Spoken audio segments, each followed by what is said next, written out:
કદાચ વડીલ લોકો બેઠા હોય તો મારી વાત સાથે સંમત થઈ શકે છે. 1970 પહેલા બ્લડ પ્રેશરની નોર્મલ ડેફિનેશન કેટલી હતી? એટલે કે બ્લડ પ્રેશર નોર્મલ કેટલું ગણાતું હતું? તો કે 180/110 એ નોર્મલ બ્લડ પ્રેશર ગણાતું હતું. પછી ફાર્મસીઓની દવાઓ નથી વેચાતી એટલે ઇન્સ્યોરન્સ કંપનીવાળાને એપ્રોચ કર્યો અને એમ કરતા કરતા બ્લડ પ્રેશર ઘટતું અત્યારે 120/80 આવી ગયું છે. હવે એ લોકો પાસે કોઈ રસ્તો નથી, નહીં તો હજુ પણ ઘટાડી શકે એ લોકો.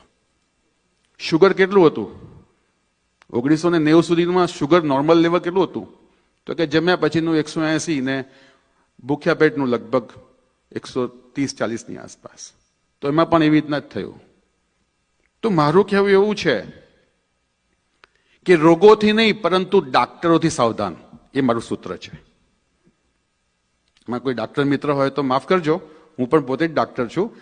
આજકાલનો વ્યવસાય એવો થઈ ગયો છે કે ડાક્ટર લોકો ઇન્સ્યોરન્સ આપે છે એટલે દવા લખી નાખે છે. કેમ? તો કે ઘણી બધી વર્લ્ડમાં એટલી મોટી મોટી ફાર્મસીઓ છે જે ડાક્ટરોને ટાર્ગેટ આપે છે કે જો તમારા ગ્રુપ વાળા આખા વર્ષમાં આટલી બ્લડ પ્રેશરની લખશે કે આટલી ડાયાબિટીસની દવા લખશે કે થાઇરોઇડની લખશે તો તમારી ફેમિલીને યુરોપની 15 દિવસની ટ્રીપ મળશે અથવા 55 ઇંચનું ટીવી મળશે અથવા ફલાણી કાર મળશે, એવા પ્રલોભનો આપે છે. ઘણી વખત તો આપણે એના શિકાર બનતા આવીએ છીએ. અને એટલે જ સ્વામી રામચંદ્ર પરમહંસે વર્ષો પહેલા એવું લખ્યું છે કે ડાક્ટરો અને વકીલો ભાગ્યે જ સ્વર્ગમાં જઈ શકે. તો આ બધું થોડુંક જાણશું તો આપણે ઘણી વખતે શું છે, જેમ હમણાં સ્વામીએ કીધું કે બધું માનસિક સ્ટ્રેસથી વધે છે અને તદ્દન સાચું છે. શિકાગો યુનિવર્સિટીના રિસર્ચ પ્રમાણે હું એવું કહી શકું કે 92% જે પ્રોબ્લેમ છે એ ફક્ત આપણી આંખની આ કીકી છે ને, આ આઈબ્રોઝ, એની ઉપર છે. 92% પ્રોબ્લેમ્સ. બાકી આ આઈબ્રોની નીચે કેટલા ટકા? ફક્ત 8% પ્રોબ્લેમ છે. તમને એવી ખબર પડે કે મારે આવતીકાલે બ્લડ પ્રેશર કે બાયોપ્સી કરવાનું ડોક્ટરે કહ્યું છે, તમે જોજો. તો એના માટે કોઈ તત્વચિંતક એવું કહ્યું છે કે સામાન્ય વ્યક્તિ લેબોરેટરીમાં જાય, એક સામાન્ય વ્યક્તિ લેબોરેટરીમાં જાય અને દર્દી થઈને બહાર પડે. એનો મતલબ શું થયો કે આપણે બધું જ મગજથી વિચારીએ છીએ અને મગજથી વિચારવાથી તમારું બ્લડ પ્રેશર પણ વધી જશે, તમારા સાયકોસોમેટિક જેટલા પણ ડિસઓર્ડર્સ છે એ બધામાં વધારો થશે. એક એનું બીજું ઉદાહરણ આપું. મારી પાસે ઇન્ડિયામાં નડિયાદમાં એક સાઉથ ઇન્ડિયન કપલ આવ્યું હતું જે ગવર્મેન્ટમાં હતા, જોબ કરતા હતા. અને એમના વાઈફ, મને ડાઉટ લાગ્યો એટલે મેં કીધું બેન તમે આટલું કરાવી લેજો રિપોર્ટમાં. રિપોર્ટ કરાયો હશે ને ખબર નહીં કોઈ કારણસર નહીં આવી શક્યા હોય, એમના હસબન્ડની કંઈક ટ્રાન્સફર થઈ ગઈ હશે. લગભગ 2.5 વર્ષે પાછા આવ્યા હશે મળવા માટે. મને રિપોર્ટ દેખાડ્યો. મેં કહ્યું આમાં તો ડાયાબિટીસ છે. 2.5 વર્ષ સુધી એમને કોઈ પ્રોબ્લેમ નહોતો. જેવું જાણ્યું કે મને ડાયાબિટીસ આવ્યો છે ત્યારથી એમને થોડાક વખતમાં એમના બ્લડ પ્રેશર બી આવી ગયું ને ઘણી બધી પ્રોબ્લેમ એ શરૂ થઈ ગઈ. એટલે જાણવાથી ઘણી વખતે, હું એવું નથી કહેવા માંગતો કે તમે પોતાના રિપોર્ટ્સ રેગ્યુલરલી ન કઢાવો, એ લોકોની ફોર્માલિટી છે ડોક્ટરોની, એ કરવી જ પડે. એ તો તમે કોઈના પર શું કરી દો. પણ આનાથી સાઈડ ઇફેક્ટ્સ પણ ઘણી બધી છે અને પોસ્ટ ઇફેક્ટ પણ ઘણી બધી છે. તો ચાલો આપણે પેલા 4 સૂત્રો જોઈ લઈશું. જો આ 4 સૂત્ર જે વ્યક્તિ નિયમિતપણે 90 દિવસ એટલે કે 3 મહિના સુધી ફોલો કરશે, તો હું આ બોલી રહ્યો છું, રેકોર્ડિંગ થઈ રહ્યું છે, તમે લખી શકો છો કે એમાં ચોક્કસપણે દવાઓમાં ઘટાડો થઈ શકશે અથવા દવા બંધ પણ થઈ શકશે જો એને 100% ફોલો કરશો તો. વૈદ તમને કોઈ ચમત્કાર નથી કરવાનો કે ઓવરનાઇટ તમને બધું સારું થઈ જાય. એના માટે એની પ્રોસેસ છે, એનો સમયગાળો છે, એ તો લેશે જ. શ્રદ્ધા, ધીરજ અને 3જા નંબરે બહુ જ મહત્વનું કહ્યું છે ભગવાન ધન્વંતરીએ કે તપશ્ચર્યા કરાવવી પડશે. તપશ્ચર્યા એટલે એવું કે હું તમને એક હું તો અનુભવથી તમને કહી રહ્યો છું. કાંતિભાઈ પટેલ નામ છે, ચકલાસીના મૂળ વતની છે અને મહારાષ્ટ્રમાં ચંદ્રપુરના ગામમાં એમનો બહુ મોટો તમાકુનો બિઝનેસ, બધા તમાકુના પાઉચ બનાવીને વેચતા હોય છે ને બધા, એવો એમનો કંઈ વ્યવસાય.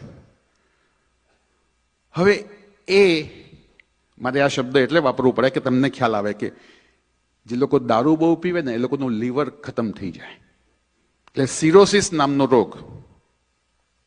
હવે સિરોસિસ થઈ ગયું એટલે એમને તો અમદાવાદમાં ને એપોલોમાં ને બધી ઘણી જગ્યાએ એમને બોમ્બે સુધી પણ દેખાડ્યું અને કહે છે સાહેબ આમાં રસ્તો એક જ છે કે લીવર ટ્રાન્સપ્લાન્ટ કરાવવું પડે. અને એ વખતે હું 2013ની વાત કરું છું, તો એ વખતે લીવર ટ્રાન્સપ્લાન્ટ નવું આવ્યું હતું સર્જરીમાં, એટલે લીવર ટ્રાન્સપ્લાન્ટનો ખર્ચો ઇન્ડિયામાં એ વખત 40-50 લાખની આસપાસ થતો હતો અને એમાંય સક્સેસ રેશિયો બહુ ઓછો હતો. અત્યારે બી ઓછો જ છે, તમે જોઈ શકો છો ગૂગલ પર કે લીવર ટ્રાન્સપ્લાન્ટનો સક્સેસ રેશિયો કેટલો છે. એનીવે હું મારું એ વખતે ઇન્ડિયામાં જવું અને મારા પૂજ્ય દાદાજીનું લીવર પર ઘણું રિસર્ચ હતું એટલે એ લોકો જાણીને મારી બાજુ આવ્યા હતા ને બધી જે શું કહેવાય કાઉન્સેલિંગ કર્યું. હવે હું તપશ્ચર્યા કેમ શબ્દ બોલું છું ને આ ઉદાહરણ કેમ આપું છું કે મેં એમને કીધું કે તમારે તપશ્ચર્યા કરવી હોય તો આ રોગ સારો થઈ શકે એમ છે. આટલું મોટું પેટ, એમને અઠવાડિયે કાણું પાડીને પાણી કઢાવવું પડતું હતું 3-3, 5-5 લીટર જેટલું, અને ઇન્ફેક્શન થતા હતા. એટલે આમ તો 15 દિવસના એ મહેમાન હતા એવું ડૉક્ટરનું કહેવું હતું. મેં એમને કીધું તપશ્ચર્યા કરવાની તૈયારી છે? હા, કારણ કે બધી હોપ પતી ગઈ હતી. હવે તમને તપશ્ચર્યાનો એક એક્ઝામ્પલ આપું. મેં એમને કીધું 6 મહિના સુધી તમારા મોઢામાં પાણી ન જવું જોઈએ અને અન્નનો કોઈ દાણો ન જવો જોઈએ. તૈયારી છે? તો પહેલા તો ગભરાયા. ફક્ત ને ફક્ત અમારી દાદાજીની રિસર્ચ ફોર્મ્યુલા, દૂધમાં, ગાયના દૂધમાં જ્યારે પણ દૂધ પીવે ત્યારે એ દવા નાખીને પીવાનું. ભૂખ લાગે તોય દૂધ પીવાનું ગાયનું, ને તરસ લાગે તોય પણ ગાયનું દૂધ જ પીવાનું. સાહેબ એમને એવો ચમત્કાર થયો, તમે આજે પણ હું નંબર આપી શકું, તમે પૂછી શકો. આજે બધી દુનિયા ફરે છે, મજાથી ખાઈ પીને મજા કરે છે. 3 વર્ષ સુધી મેં એમને ટ્રીટમેન્ટ આપી. અત્યારે બીજી ટ્રીટમેન્ટ આપું છું ડાયાબિટીસની, પણ લીવરના કોઈ પ્રોબ્લેમ નથી. એ પછી તો કેટલાય લીવરના આવા બધા પેશન્ટો. આમાં શું છે કે સાચી માહિતી નથી મળતી. હવે કે એમને પણ કહું છું, જે લોકોને ઇન્ડિયામાં તમારી ઓળખાણ હોય અને જે લોકોને દારૂની ટેવથી લીવર બગડી ગયું હોય અથવા બીજા કોઈ કારણથી લીવર બગડી ગયું હોય, કૃપા કરીને એમને એવું કહેજો ટ્રાન્સપ્લાન્ટ ના કરાવતા. હું જાહેરાત નથી કરી રહ્યો, પણ હું કોઈ ગરીબોની મદદ કરવા આવ્યો છું કે કદાચ તમારા ગામમાં કોઈ ઓળખતું હોય ઇન્ડિયામાં તો બહુ નજીવા ખર્ચામાં સારું થઈ જાય છે. આમાં લાખોનો ખર્ચો નથી થતો. અને એ થયા પછી પણ, ટ્રાન્સપ્લાન્ટ કરાયા પછી પણ 10માંથી 3 જ વ્યક્તિ બચે છે. અને જે બચે છે એમને આખી જિંદગી 20,000 રૂપિયા દર મહિનાનો ખર્ચો છે. એન્ટીબાયોટિક ખાવી પડે આખી જિંદગી. હવે વાત ક્યાં છે કે જે લોકો 60થી નીચેના છે એ લોકો કાલથી પ્રયત્ન કરશે. જે લોકો 4 ગ્લાસ પી શકતા હોય તો 4 ગ્લાસ, નહીં તો શરૂઆત 2 ગ્લાસથી તો કરજો જ. 2 ગ્લાસ ધીરે ધીરે અઠવાડિયામાં 3 ગ્લાસ કરજો, પછી ત્રીજા અઠવાડિયે 4 ગ્લાસ સુધી આવી જજો. જે લોકો 60ની નીચે છે. અને પાણી બહુ ગરમ પણ ના હોવું જોઈએ, નવશેકું પાણી, લ્યુકવમ. બેસીને 4 ગ્લાસ, એક શ્વાસમાં 1 ગ્લાસ પીવાનો છે. સવારનું પાણી, પહેલું પાણી ઘૂંટડે નથી પીવાનું. ઘૂંટડે પીશો તો એ પચી જશે, એમાં સલાઈવા ભેગી થશે તો પચી જશે, તો એ આગળમાં એટલે પેશાબમાં વધારે તમને જવું પડશે. પણ ઘૂંટડે નથી પીવાનું. પહેલો ગ્લાસ એક જ શ્વાસમાં પીવાનો છે, બીજો ગ્લાસ એ પણ એક જ શ્વાસમાં. તો શું થશે?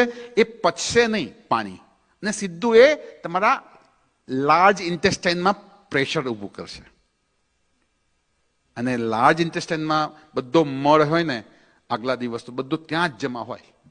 તો ત્યાં પ્રેશર આપવા માટે આપણે એક શ્વાસમાં જ પાણી પીવાના છે. 2 થી 3, 3 થી 4. જે લોકો 60થી નીચે છે, 60થી ઉપરવાળા છે, એ લોકો 3 ગ્લાસ પીશે. શરૂઆત 1.5 ગ્લાસથી કરજો, જે લોકો 60થી ઉપરવાળા છે. તમારા 50% તો પ્રોબ્લેમ, કે આયુર્વેદમાં એવું કહે છે કે જિસકા પેટ સાફ ઉસકા સબ કુછ માફ.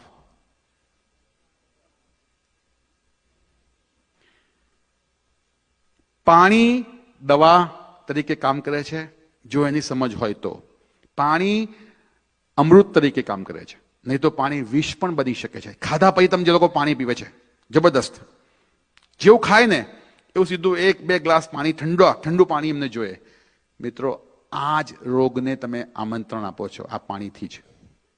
કેમ કે તમારી જઠરાગ્નિ તમારી પ્રદીપ્ત થઈ હોય, ખાધા પછી બધા જ્યુસીસ બધા છૂટા પડ્યા હોય અને તમે ઠંડુ પાણી પીને અથવા એમને પાણી પીને તમે એને ડાયલ્યુટ કરી નાખો છો, એટલે જ બધા પ્રોબ્લેમ શરૂ થાય છે. એટલે હું વિનંતી કરું કે ખાધા પછી ફક્ત એક જ ઘૂંટડો પીવો, મોઢામાં ફેરવીને પી જાઓ. ખાવાની મધ્યમાં 3 થી 5 ઘૂંટડા પી શકાય, મધ્યમાં. એટલે કે આપણે 2 ટાઈપ્સના ગ્રેન્સ ખાઈએ છીએ. રોટલી ને શાક પહેલા ખાઈએ છીએ અને પછી દાળ ને ભાત અથવા કઢી ખીચડી ખાઈએ છીએ. તો રોટલી શાક પતી જાય અને દાળ ભાત તમે શરૂ કરો, એની વચ્ચે તમે 3 થી 5 ઘૂંટડા પાણી પી શકો છો.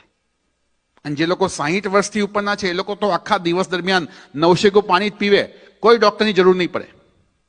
900 પાણી પીશો તો, કારણ કે એ લોકોની ઉંમરમાં શું વાયુ તત્વ વધારે વિકૃત હોય છે, અને વાયુ વિકૃત હોય, વાયુને ઠંડી વસ્તુઓથી દુશ્મની હોય. એટલે તમે ઠંડુ પાણી નાખ્યું એ તમારું પાચન તંત્ર મંદ.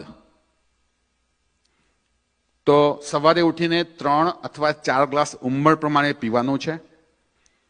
પછી જેટલી વખત જમો એના કલાક પહેલા અને કલાક પછી એ વચ્ચે પાણી નથી પીવાનું. જેમ કે 1 વાગે જમવાનું છે તો 12 વાગે પછી પાણી નહીં પીવાનું. જમતી વખતે વચ્ચે 3 થી 4 ઘૂંટડા 5 ઘૂંટડા પી શકાય, મધ્યમાં એક જ વખત. જમ્યા પછી એક જ ઘૂંટડો, જમ્યા પછી 1 કલાકે તમે પી શકો છો પાણી. અને છેલ્લે મારા દાદાજીનો એક મેસેજ આપીને હું મારું વક્તવ્ય પૂરું કરું છું. જ્યારે હું 14 વર્ષની આસપાસ હતો તો મારા ઘરે દાદાજીની સાથે એમના ગુરુ આવતા, નિયમિત આવતા. તો નિયમિત આવે અને એમને પછી દૂધની આદત, ચા નતા પીતા.